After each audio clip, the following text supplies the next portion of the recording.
Hi, welcome back. I'm Terry Burns, and this is a continuation of my class on the Monas Hieroglyphica or Hieroglyphic Monad of Dr. John D. We're up to Theorem 22. We're closing in on the end of the Hieroglyphic Monad here. And so for those of you who have been following along all these weeks, I'm going to go ahead and share my screen. What we're going to find here is the first part of Theorem 21 is where John D basically shows you a symbolic alchemical workshop. And of course, after this, my disclaimer for anyone joining now, this is an advanced class and you're jumping into the most complicated part of it, frankly. I'm assuming not only do you know who John D is, what the hieroglyphic monad is, I'm assuming you have read and understood the letter to Maximilian, all the theorems through 21, and including with help catching allusions to texts that would be common to Renaissance humanists, but not all of them are common to us now. Things like Euclid's Elements, Plato's Timaeus, the Bible, Sefer Yetzirah, and a certain formation of the tree of life and other things that we've talked about over several weeks here. So I would love to have you in the course, though. Would love to have you catch up with the rest of us here. There's 4 playlists below. Please join us. And also, if you're interested in buying the translation I did on the Monas Hieroglyphica with Nancy Turner, there's a link to that below, or just shoot me an email. So let's go ahead and move into looking at more about what D is doing after the end of the world. Because, as you know, if you've been following along, after Theorems 21, the game sort of changes here. I mean, this monad glyph, for the first 10 theorems, he is symbolically creating the world with allusions to various things. Then the world falls, time begins, and you have a variety of things happen for the next 9 theorems. I mean, including you're told the philosopher's stone and lots of other cool stuff. But then that world ends in 20, time ends, and you get D's vision of revelation. So from 21 on, you're basically looking at how D is creating an initiatory structure for people who are still alive, but who understood his vision of the afterlife, which is this merged view that he has been creating up to Theorem 20. Okay, the great C.H. Jostin back in 64, this was part of the reason probably why he said that the monad was addressed to a group of initiates and the oral teaching has been lost.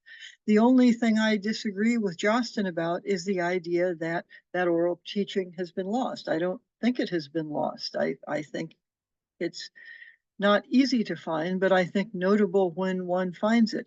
And I agree with generally the thesis of Frances Yates, which was controversial back in the 80s, where she says the philosophy implied by the Monas Hieroglyphica is the philosophy behind Rosicrucianism. In fact, there are some things in this very theorem we're looking at which wouldn't really be solvable, except you can find them later in Rosicrucianism and sort of reverse engineer backwards, which is something, as I've told you about before, that I did with Kircher's Oedipus Egypticus, to note that, oh, what he's doing is appropriating or flat out plagiarizing the monad, but he's giving way more explanation so you can carry it back with you.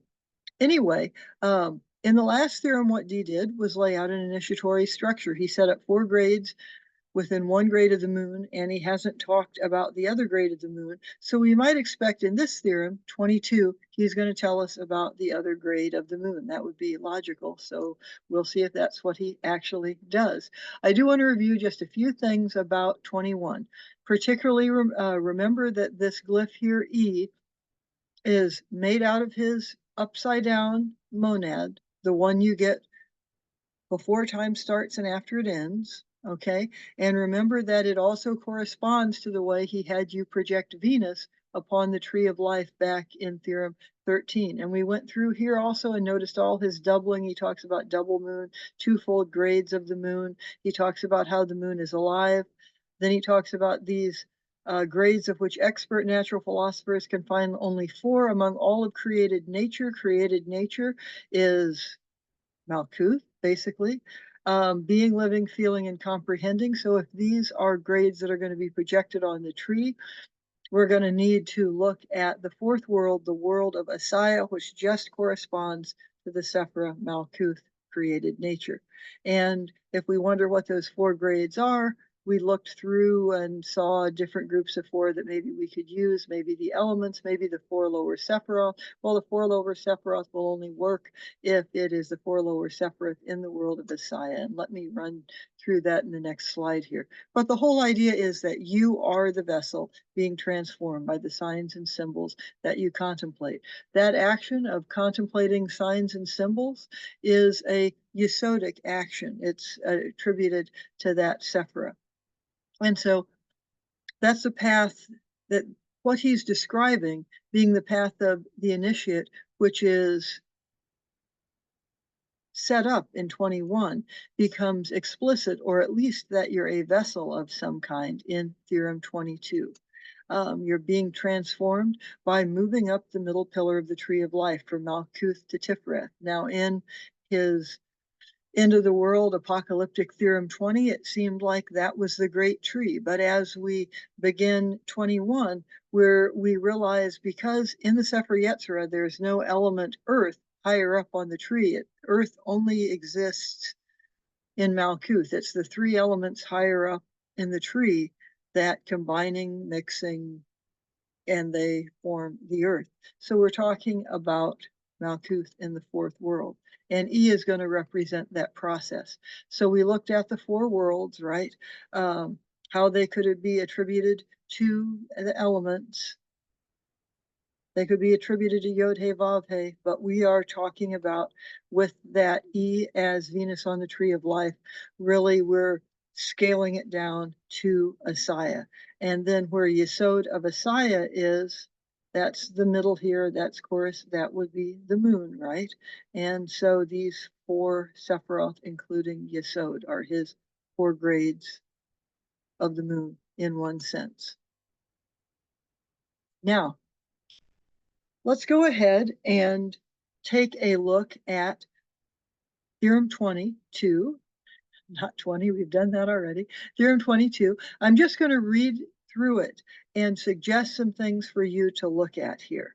Because although he's giving you an outline, and you'll get the outline in the next couple of lessons, the things he's talking about doing here as in 21 are things you could do for a lifetime of study. So let's begin. He says that the mysteries of our monad are not yet exhausted, will be fully clarified if I now show your serene and royal highness, that's King Maximilian, certain more secret vessels of the holy art, indeed, holy Kabbalistic ones, which should be revealed only to initiates. Okay, for the purposes of what we're talking about here, you can assume an initiate is someone who has understood the first 21 theorems, especially the first 20 theorems, and which have been carefully chosen from the monad's workshop.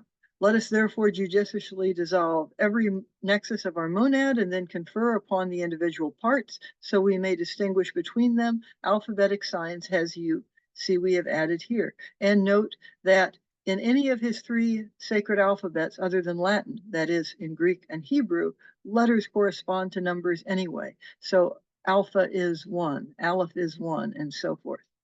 Okay. We point out that alpha is a kind of artificial vessel, assuredly made from A and B, with both manifesting again a common radius from the line M itself. And as you see, alpha differs from the first letter of the Greek alphabet only in the local metathesis of its parts. That is, this is turning into alpha because this upper thing, this semicircle is being flipped and kind of goes out the side there. And as you see, alpha differs from the first letter of the Greek alphabet only in the local metathesis of its parts.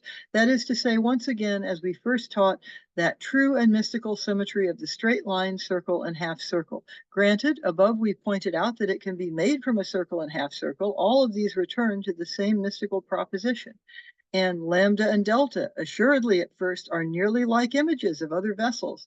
Lambda, indeed, like one made of glass, and delta like one made of earth. But in the second place, lambda and delta can remind us of a kind of pestle and mortar, right there, which have been made out of a kind of material truly that has been prepared so we can grind into very fine powders, unblemished artificial pearls, crystalline lamans and beryls, topaz, rubies, and precious carbuncles, and other most rare artificial stones. Finally, the small vessel that you see has been marked with omega, this one, is most full of mysteries. It differs from the last letter of the Greek alphabet, restored to its first mystagogic place, only in the obvious metathesis of the location of its parts, both of which consist of two half circles. We need not talk at this point about the shapes of the common and necessary vessels, nor about the materials from which they must be made. Still, it should be considered here that alpha, the gift itself, going to meet and capture the occasion out of a most secret and brief artifice of the vent. Now, watch what happens next here. This is wild. Okay, a secret and brief artifice of the vent. You then get the most dense letter play in the hieroglyphic monad. Nothing else comes close. He says, and it will elicit the primordial sign of the Tyrian work in the meantime until a finer and more skillful way becomes known. Now we know from his letter to Maximilian about the Tyrian work, right? That's the philosopher's stone, the quintessence, all of those things. But why didn't Burns and Turner bother translating this opaque stuff here? Well, because it's not words.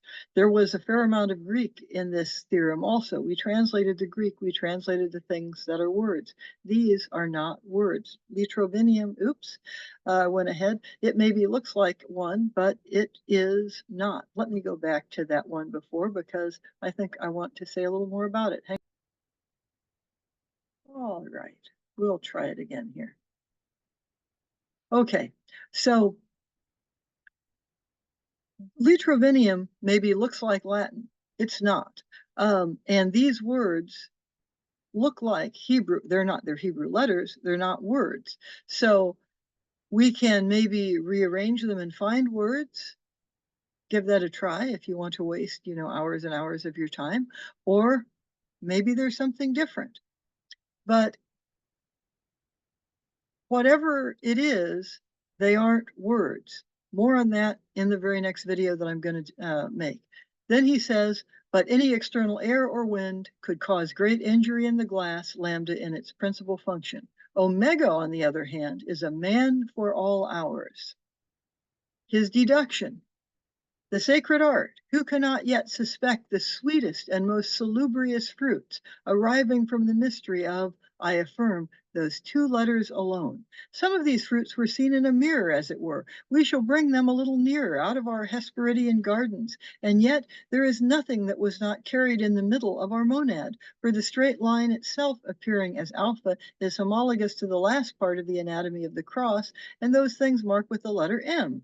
From this it can be seen why everything else comes hither, right? It may take a while. I also want to point out this bit about the mirror seems to be very influenced by Zosimus of Panopolis's work on electrum, where he talks about setting up mirrors. And we can also think of the use of parabolas in conic sections to set up mirrors. However, since we have doubling all the way through, I'm not going to spend much more on that than what I've just told you. After that, you get the first of these long diagrams that make up much of the end of the hieroglyphic monad. This one is a bit easier to understand, at least on the surface. So as you look over it and you see now the alpha, it exists before the elements. We suspected in 21 with those letters that maybe that was why it was missing an A, so to speak, that it happened before the fall. Again, a bit more on that in the next video. Here's the cross of the elements. Also, the light of the cross was his central symbol of the whole thing, what he called the crux of the matter.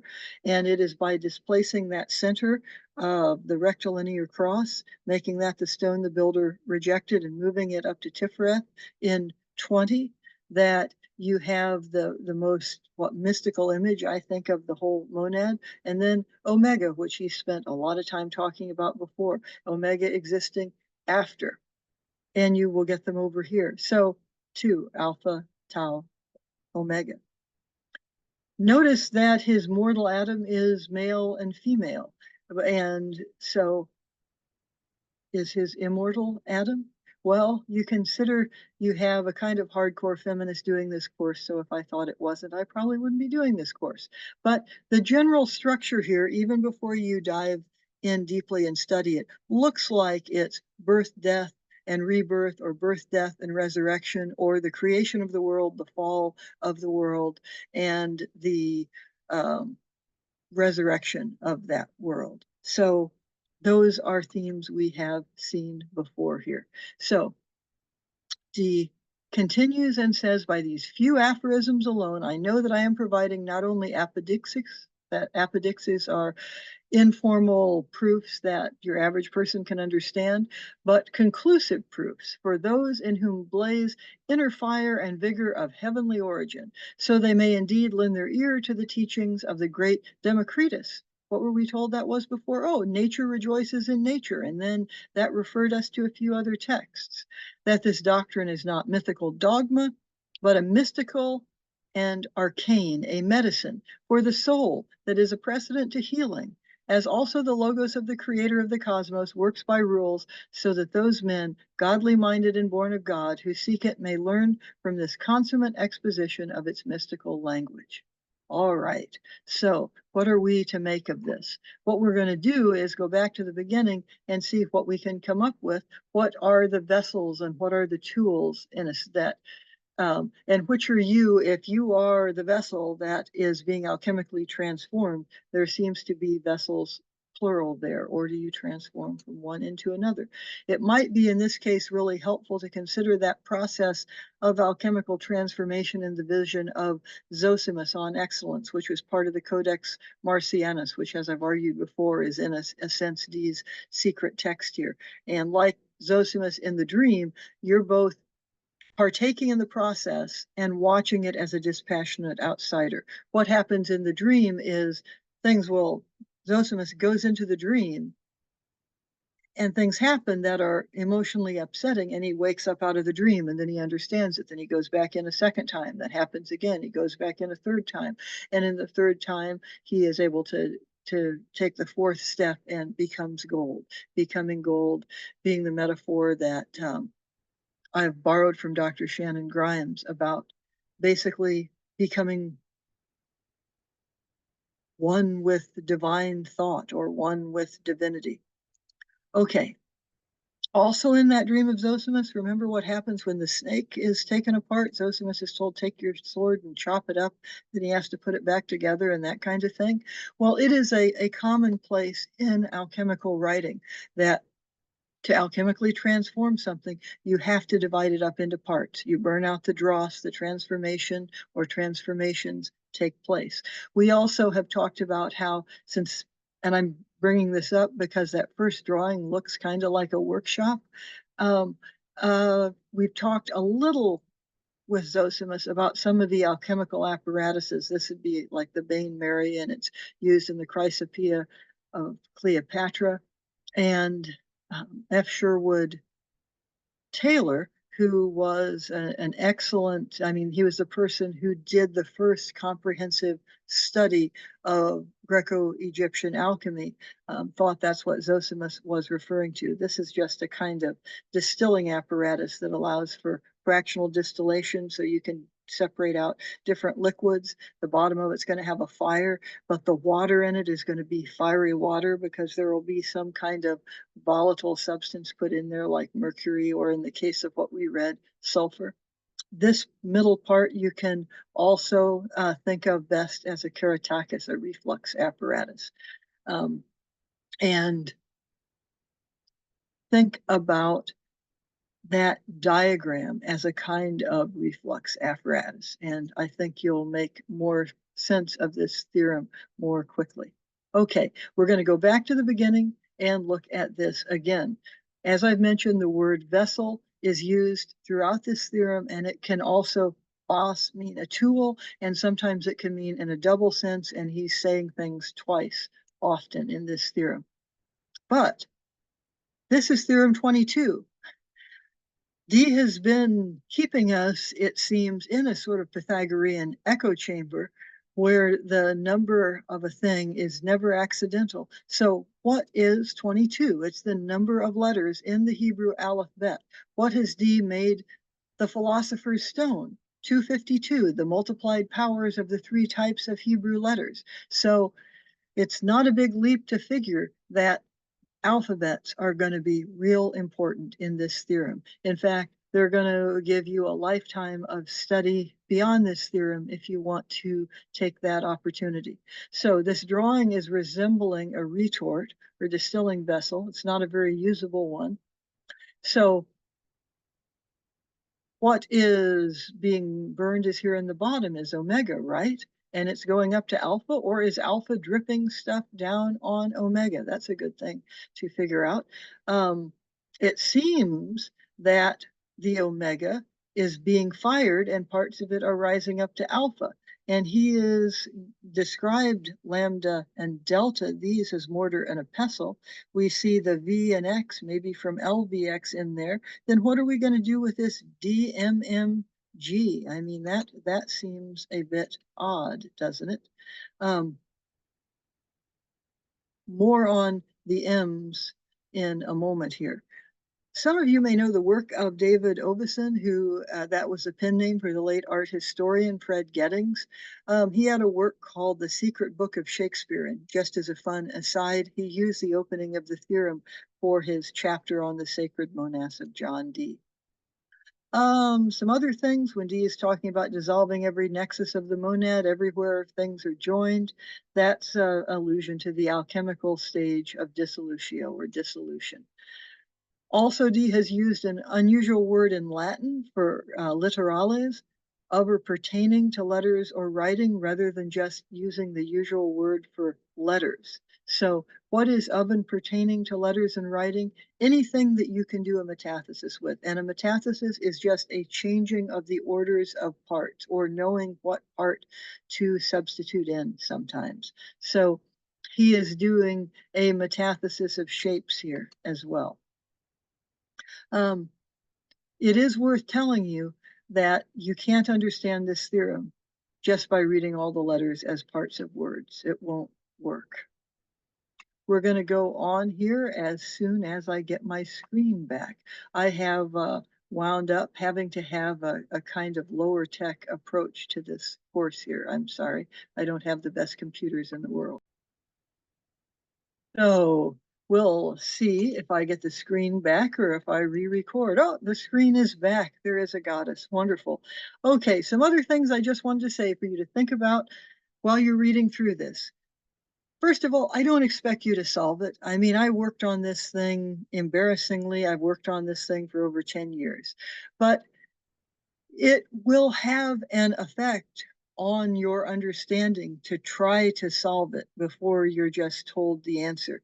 And the other thing is, what he is setting up here as an idea of things to meditate upon includes, not surprisingly, the Greek and Hebrew, and I suppose Latin letters. So some other things to think about as you read through this and try to solve it. And you may solve it the first time. If so, my gosh, you're awesome. Okay, he will keep using an inordinate number of words twice. Like, let's just look at this. Well, I'll let you do that. You can look at all kinds of parts of this and you'll find he will say something, then he'll say it again with just a little more information. He does this way more than he has done before. Also, remember that delta, if it is capitalized, because it looks like a fire triangle and it's the equivalent of the English letter D. Also, John Dee's name. Sometimes he writes his name as a capital delta. This center with two M's I was going to talk more about. Okay, and his Propoidomata Aphoristica, in a very fascinating theorem that he revises after the hieroglyphic monad, he does some things with the letter M that might be relevant here. He talks there about four M's, not two. They are the major mother matrices of the whole world. And the way he says it in Latin, you get four M's rather than the three that you just got in my attempt to translate it into English with as many M's as possible. And it seems that that is what the world is coming from, is these four matrices. Oh, I would say there, could that be four worlds? Why, yes, it can. Um, this theorem's Hebrew, now why do we have just two M's here? This theorem's Hebrew is going to have one word that has two mems. That might help you, or it might be a red herring. I'll give you a hint. There is one that goes, a Hebrew word that is sheen, sheen, mem, which if you rearrange the letters, that could be Shemesh, which is the title of Tifereth of Asaya, or basically the sphere of the sun in the fourth world. But that could just be a red herring. I also want to talk about his term for glass, vitreous. That's often used in alchemy. For instance, vitreous earth was thought to solidify matter. And another fun aside, in Dee's era, remember that Venice is where he copied the Codex Marcianus Graecus 299. Another thing that Venice is well known for at that time is the best alchemical glass comes from the island of Murano, which is a series of islands off the coast of Venice. And the name Murano seems to be related to the term Murano of a Jewish person who has converted to Christianity, and then their descendants would be Muranos in the lingo of that time. So was one of the things that Dee did in Venice also buy some alchemical glass? Who knows? We don't even know who he stayed with when he was there. It was only 500 years or so ago, but it's a fascinating thing to imagine, at least to me. Something that you are going to want to look at here too is to figure out what on earth is Dee doing with Omega and Aries. They're essentially, he's by now treating them as the same thing, because he had that Aries glyph at the bottom. When the monad is flipped, then it's like two upside down bowls. Then he takes those semicircles and closes them. And that is the top of his double moon, that E figure. And now he has perhaps that figure down here, or perhaps he means something different. Here he has separated two parts of his Aries glyph off from the cross of the elements, which he has labeled D, G, M, and M. So what's going on with that? For many theorems from 10 on, he's made observations about the horns of Aries and the letter Omega as a symbol for Aries flipped upside down. He's equated it with fire because it's the first of the fire signs. He's equated it with perfect symmetry, like equal hours on the equinox, 12 and 12, 24 theorems of the monad, or the 12 gates. Those who are interested in other translations of the monad, may know there was one that James Egan did between the time when Nancy and I did the first 17 theorems and when we finished the whole thing. Well, I've criticized Egan's Latin, which I don't think has hurt his feelings, because he has said he didn't ever study Latin. But I love his supplementary books for his translation. And what Egan is really good at is first applying the geometry of Buckminster Fuller to the works of Dee, and second, anytime there is just a shape to analyze and he's not trying to translate Latin words, he comes up with amazing things. And one of the things he points out with this theorem is in the Latin, all of the letter A's that are there. There's no way to keep that in translation. But if you look at this theorem in Latin, it's just filled with letter A's. So that's interesting. The word gift that he's using right here, the gift itself, that was the term he used in the letter to Maximilian in the very opening to describe the hieroglyphic monad itself as this gift he was giving to him. And way back then, I talked about it as an unusual word for gift. It's one that can also mean like a tithe or like an offering. So considering alpha has the gift, capturing the occasion, and or omega as the work, is also making some clear allusions to revelations, the I am the alpha and omega, and the beginning and the end. And then there's another allusion, although it's obscured by his, I think, intentionally wordy writing, when he's talking about the small vessel marked with omega is most full of mysteries. It differs from the last letter of the Greek alphabet, restored to its first mystagogic place. Oh, my screen did that again, but I'm just going to keep going here. It's restored to its first place only by the biblical allusion to Matthew, which is, and the last will be first, and the first become last. So that's what is happening at that particular place. Instead of flipping back there and having a picture of John Dee say goodbye to you, I'll just let you know that as you read through and study this, what you're going to want to do is focus on the letters themselves and the graphics. Especially look back to the graphic in 21, and I'll be following in a couple days with just a separate video looking on letters and graphics in 21 and 22. But I think that's enough for today. Please read and enjoy Theorem 22, and I'll see you next time. Bye.